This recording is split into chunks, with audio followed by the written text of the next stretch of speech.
Assalamualaikum warahmatullahi wabarakatuh. Perkenalkan, nama saya Putra Angelita Nur dari Prodi PJJ S1 Ilmu Komunikasi dengan NIM 2405010700504. Selamat datang di presentasi saya.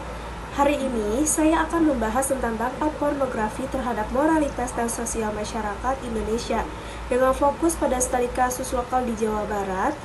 Mari kita bahas lebih dalam dengan bagaimana konten pornografi merusak nilai, budaya, dan psikologi generasi muda kita.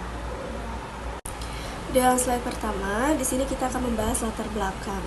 Di era digital ini, akses informasi sangat mudah, namun sayangnya hal ini juga membuka peluang penyebaran konten negatif seperti pornografi. Kominfo mencatat ada lebih dari 800.000 situs pornografi yang telah diblokir, tapi konten semacam itu tetap beredar luas.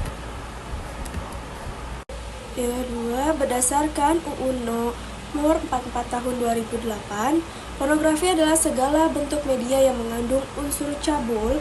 Ini mencakup gambar, video, tulisan, dan pertunjukan yang mengeksploitasi seksualitas. Psikolog Dr. Sarwono juga menyebut bahwa pornografi bisa merusak perilaku sosial bila dikonsumsi tanpa kontrol. Ada beberapa penyebab penyebaran.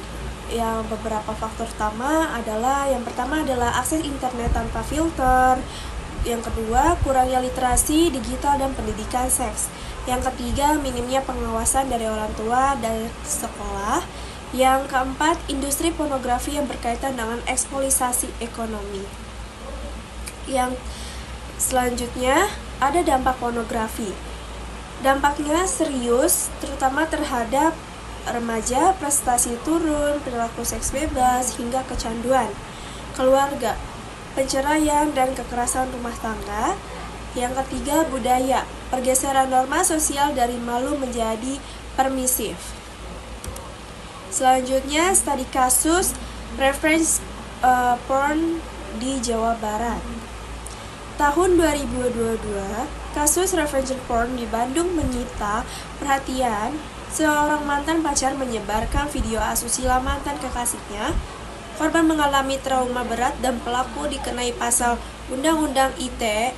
Ini membuktikan bahwa pornografi bukan hanya soal moral, tapi bisa menjadi bentuk kejahatan. Selanjutnya, polusi dan penanggulangan. Ada solusi yang bisa dilakukan. Yang pertama, pemerintah harus tegas dalam pemblokiran dan hukum. Kedua, sekolah dan keluarga wajib memberi pendidikan seks yang sehat. Yang ketiga, masyarakat harus aktif mengampanyekan nilai moral dan budaya. Dari kesimpulan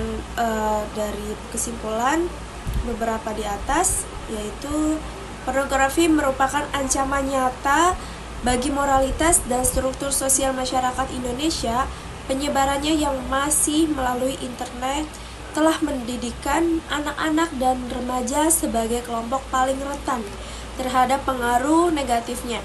Dampak yang ditimbulkan tidak hanya terbatas pada aspek psikologis, tapi juga merusak hubungan keluarga, menurunkan nilai-nilai budaya, dan bahkan dapat memicu tindak kejahatan seperti revenge porn.